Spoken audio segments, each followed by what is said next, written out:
At any rate, for their part, neither Pakistanis nor Afghans have been impressed with U.S. claims to be exercising great care to keep their fellow countrymen from harm.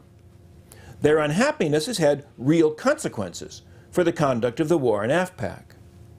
From time to time, the government of Pakistan has expressed its displeasure by shutting down ISAF's chief supply line, which runs from the Pakistani port of Karachi, traversing several hundred miles of Pakistani territory before entering landlocked Afghanistan. For his part, the Afghan President Hamid Karzai has complained repeatedly and loudly about U.S. drone strikes, airstrikes, and botched operations killing ordinary Afghans. From his perspective, the complaints were to little or no avail.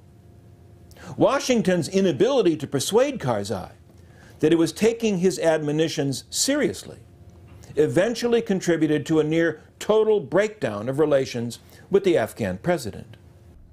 Wasn't Karzai our guy? Well, he was supposed to be. Washington effectively installed him in power after the fall of Kabul in late 2001. The honeymoon turned out to be an abbreviated one, however. And maybe we shouldn't have been surprised.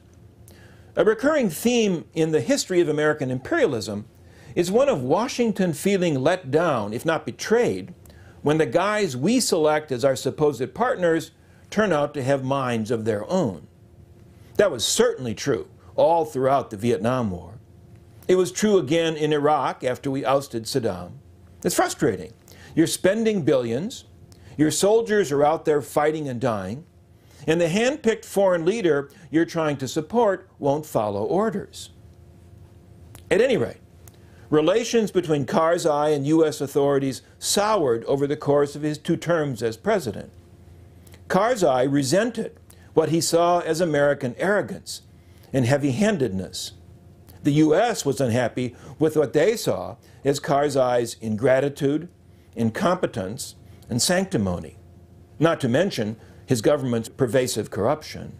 In 2013, things came to a head.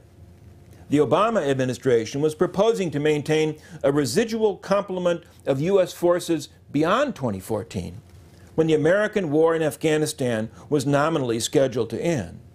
Karzai flatly refused to go along. Seems ungrateful. That's what U.S. officials thought. Karzai might have figured that 13 years of hosting foreign military forces was enough.